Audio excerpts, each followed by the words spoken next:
Put yourselves in the shoes of journalist Robert Lusetich for a moment.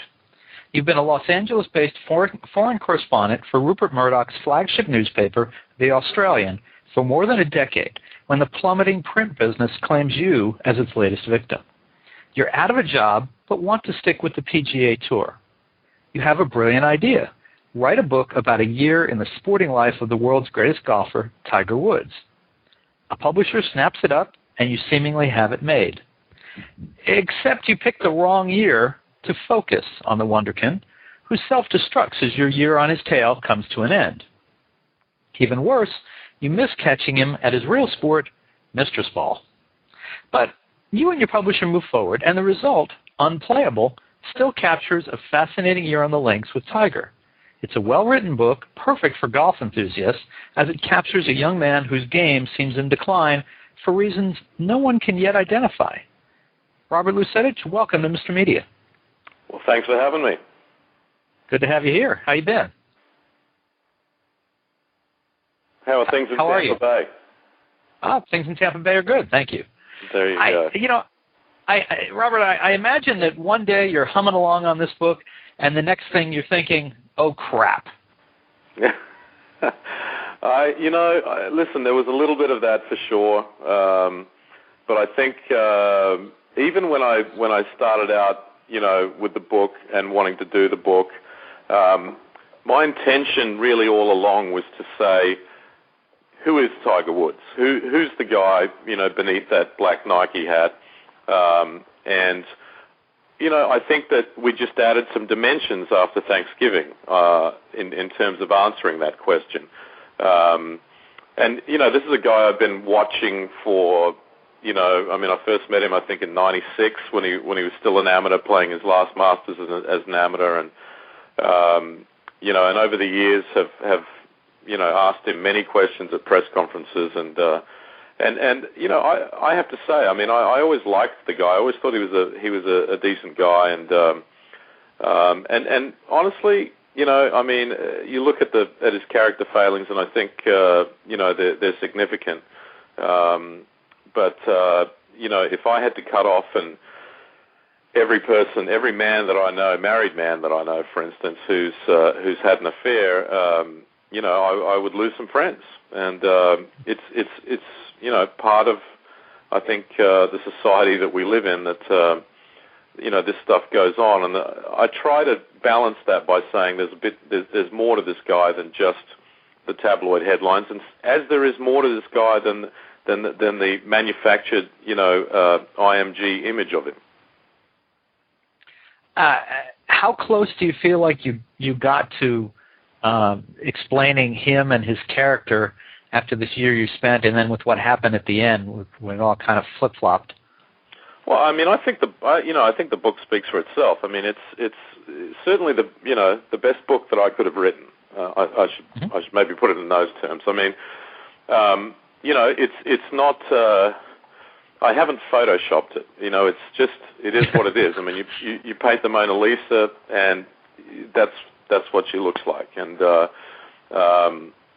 think there's, as I was saying, there's a sort of a myriad of facets to Tiger, and I don't think that he is, necessarily one thing and only one thing. People tend to like things in little, shorthand, and he's this or he's that. And I think he's a more complicated character than people think he is. And I think look, to me, that's the best book I could have written. I think there's certainly no more that I could have said or done. Mm. I read a story that David Nason wrote about you for The Australian about a week and a half ago. Mm-hmm. And he talked about how there were, when you approached the book, that there were basically two storylines.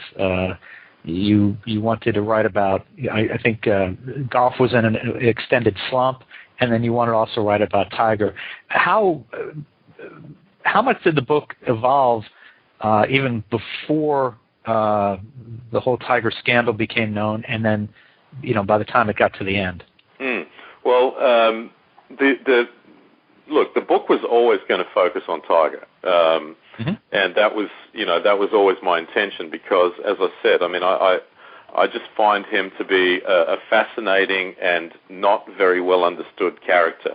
And part of that's his own doing, and certainly the doing of his management company, which is, along with the Nikes and Accentures and American Expresses of the world and Buicks, and conspired to create this sort of false image of him, and this idyllic image that really didn't match up to the facts. And I knew that prior to starting to write the book. I certainly didn't know about the extent of.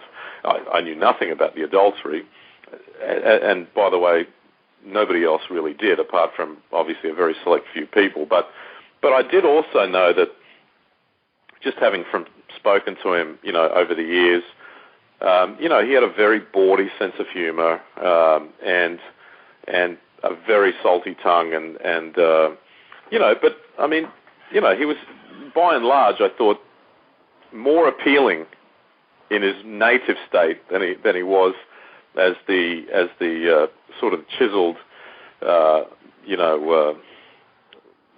sort of advertising creation, the marketing creation. So I thought that at least in telling that story, that would be sort of interesting, and it's, I think, also indicative of the fact that his peers, by and large,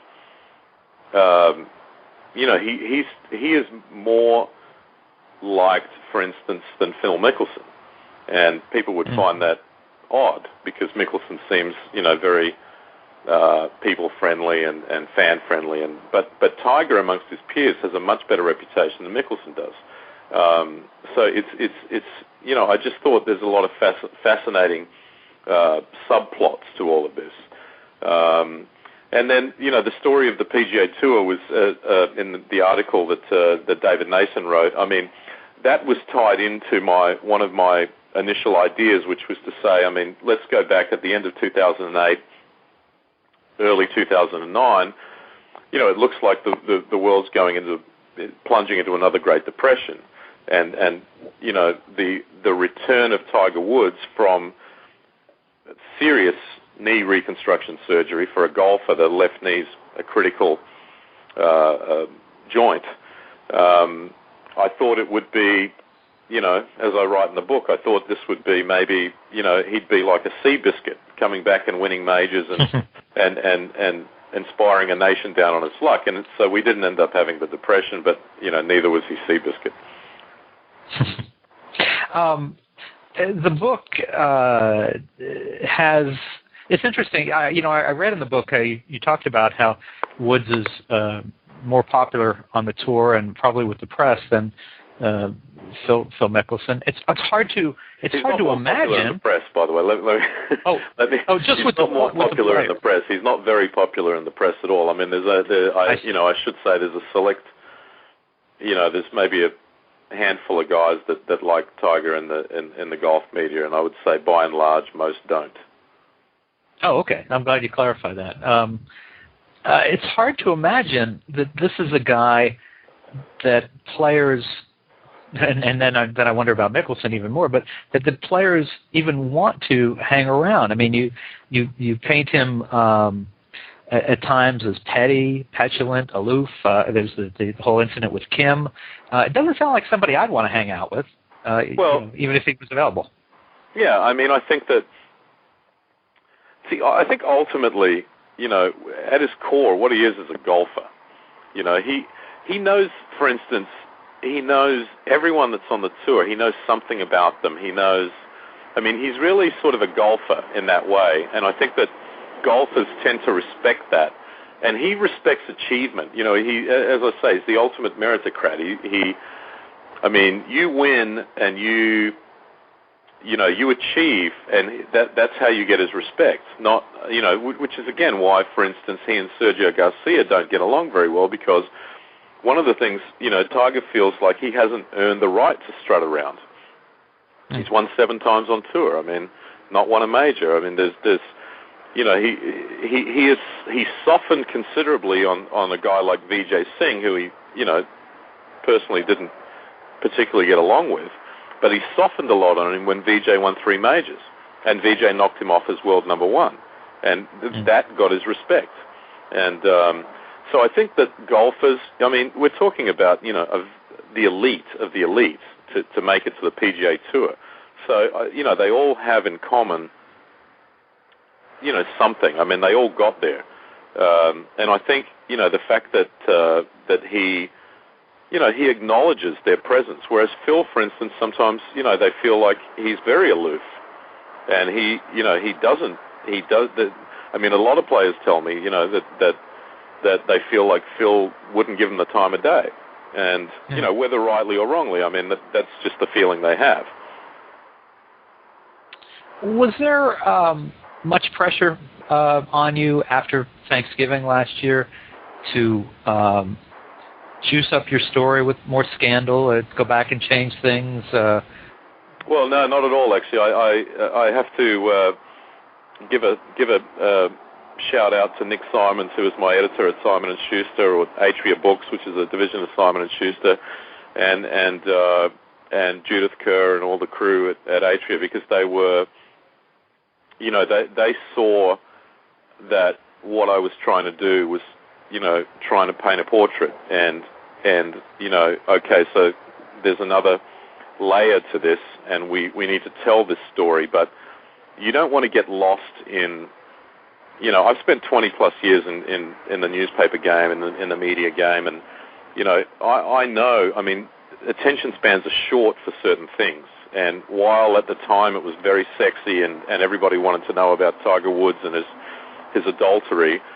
I knew, you know, I sensed that within, you know, 6 months, 9 months, a year, that whole story would have been told and retold and rehashed, and after a while, I mean, you know, what else do you need to know? I mean, it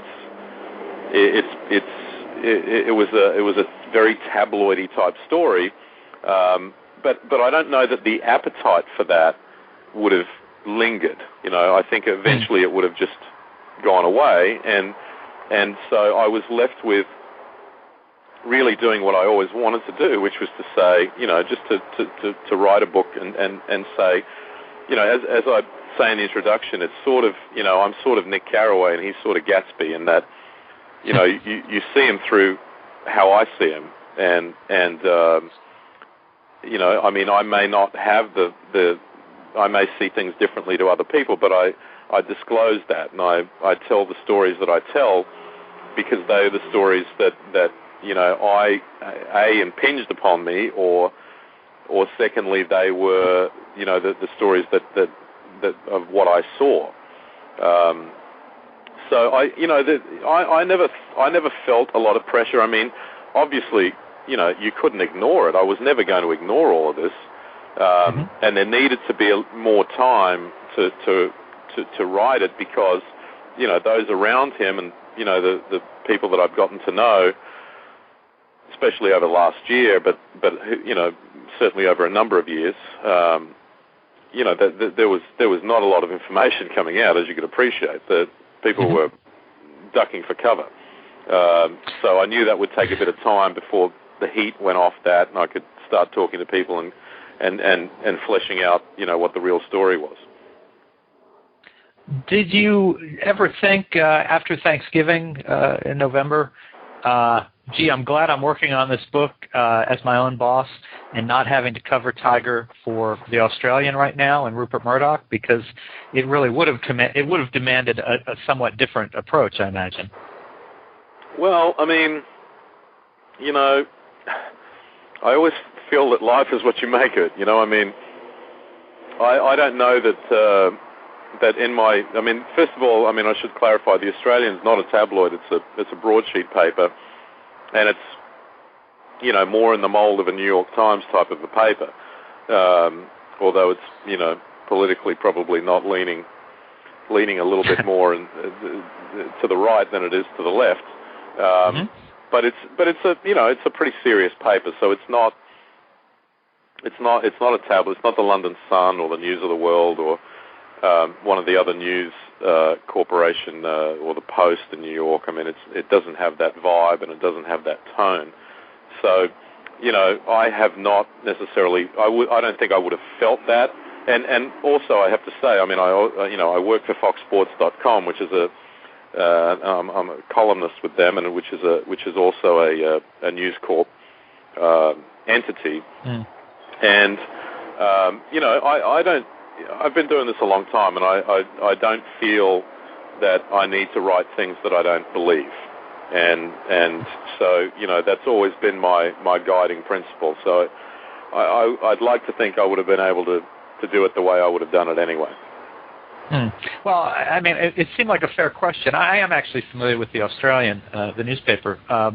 But if I'm an editor there or at one of the other Murdoch publications, and I realize we're paying a guy who's been following, who's very, I think I saw you described as one of the best writers on the PGA Tour, who has that access and that inside knowledge.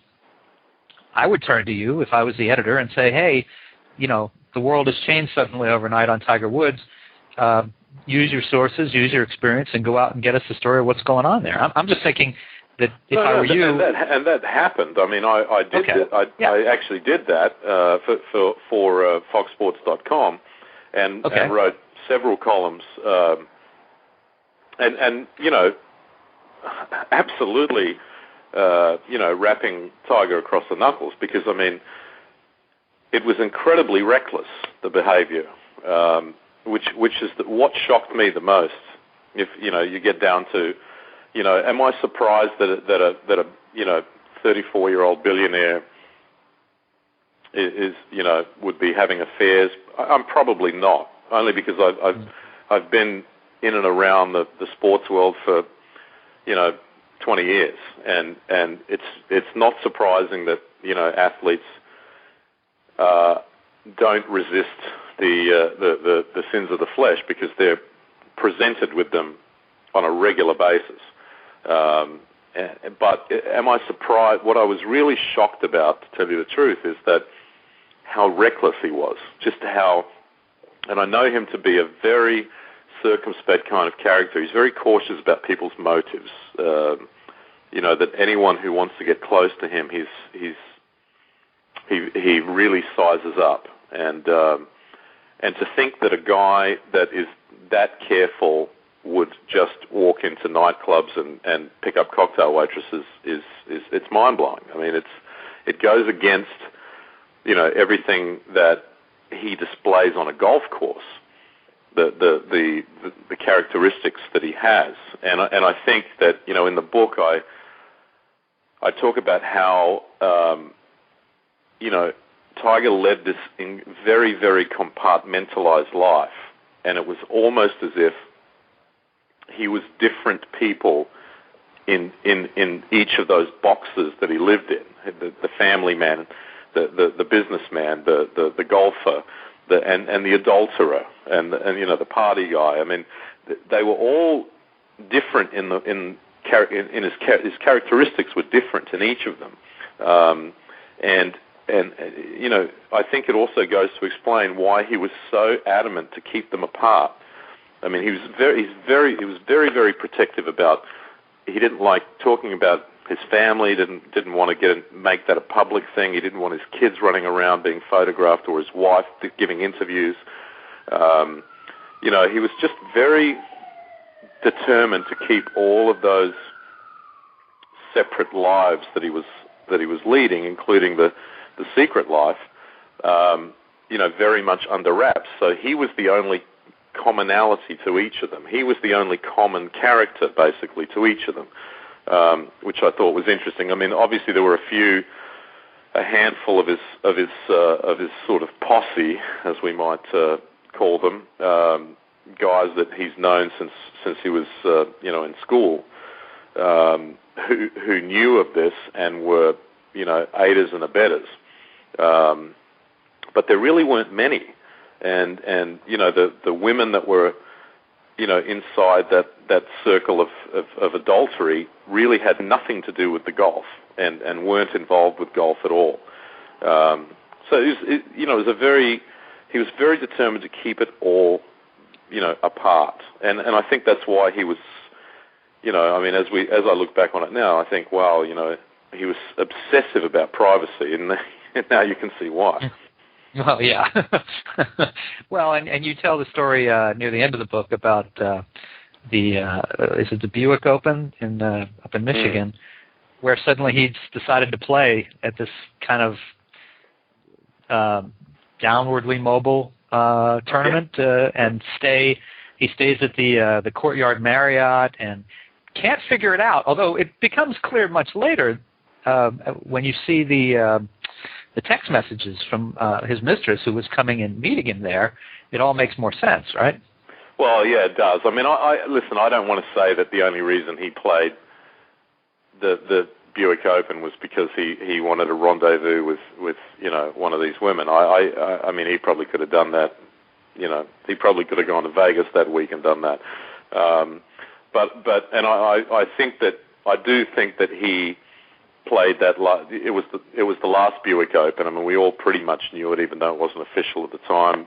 Buick was not in a position to keep putting money, especially taxpayers' money, into golf tournaments. So it was, but he had been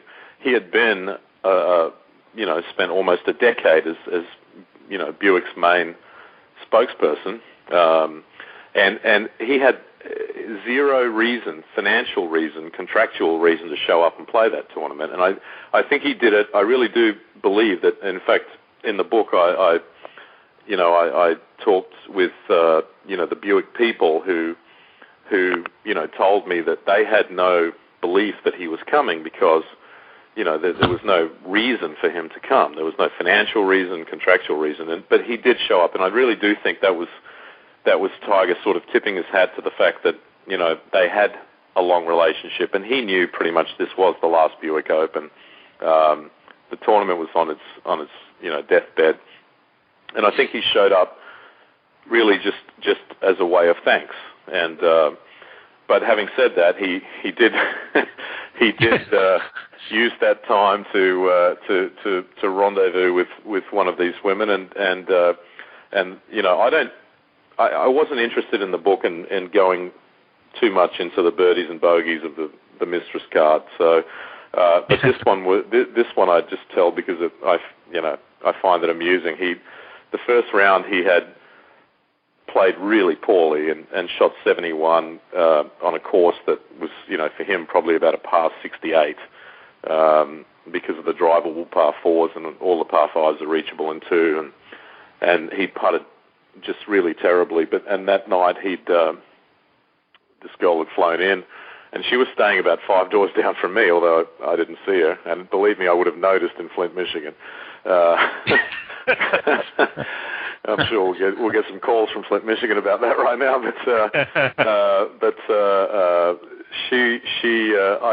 guessing because he had an early tee time the next morning, and he was, I think, had to be up at about 4:15 or something, and I don't think he got much sleep that night. Let me just put it that way, and then goes out, and he was 7 under through 7 holes that next day. So I tell that story just because it's I found it it's kind of an amusing, funny story. Well, he was tired, but he was happy. Yeah, I think we could safely say something like that. So. And of course he went on to win the thing. So I mean, look, I mean, there was, again, I think that it sort of illustrates to me the complicated nature of this guy. He, as I said earlier, I mean, he's not, he's not, he went from sort of the god of the sports pages to the devil of the tabloids, but I think the truth lies in between. Well, folks, listen, you can order Unplayable, an inside account of Tiger's most tumultuous season by my guest, Robert Lusetich, in great bookstores everywhere, or online at mrmedia.com, mrmedia.com. And Robert, can people find you on Twitter or Facebook, any of those kind of places? I am a social media cripple. I am. I've kind of deliberately just tried to. I don't want to get the Twitter people all, get their knickers in a twist over it. But I don't know that everybody needs to or is interested in knowing what I had for breakfast. So I've decided to sort of abstain from that. But you can certainly read my columns on foxsports.com, and there's probably 100 of them in there, and certainly that'll give you an idea of the sorts of things that I write about and am interested in, and they're very focused on Tiger, a lot of them, and but the book, as I said earlier, I mean, the book is that's as good a book as I could have written, and I'm quite proud of how it turned out, and I would hope that I haven't seen Tiger since the book has been released, but I would hope that I mean, there's going to be things in there he probably won't be very happy about, but by the same token, I would hope that he would realize that maybe surrounding yourself with enablers and yes men who would never tell you a truth isn't necessarily the something a friend would do, and I think he needs a few people that should just point out that he isn't the king of the world, and the rules do apply to him as they do to all of us. Well, Robert, I had intended to end by asking you what you did have for breakfast today, but I will let that go, and instead... I have yet to have breakfast. Is that shall I Twitter that? I don't know. The fact that I've yet to have breakfast, but I'll get around to eating at some point. But okay. Again, I don't want to seem like a Luddite or anything, but I just find that there's sometimes I feel like thoughts can go unexpressed. We don't need to express every one of them. So I hear you completely.